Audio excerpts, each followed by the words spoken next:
What's up, everybody? Welcome back to the channel. Thanks for watching. Thanks for joining. Hope you're having a wonderful day. Today is going to be a quick one. I just want to take a look at converting to Flex Duct right here. Convert to Flex Duct.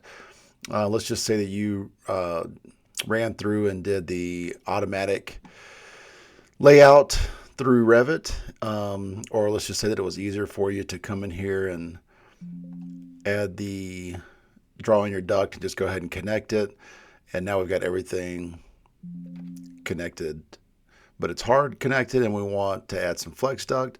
What we can do is we can select on Convert to Flex Duct, and we can select our diffuser, and it will automatically put some Flex Duct in for us.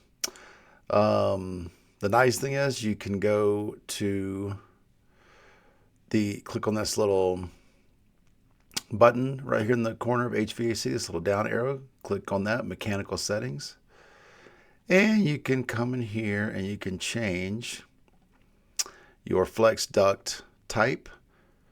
We'll set that to, I've only got one in there, but let's just go ahead and set that. And you can set your maximum Flex Duct length, which is pretty standard, 5 feet. I see 6 feet every once in a while, but keep mine at 5 feet.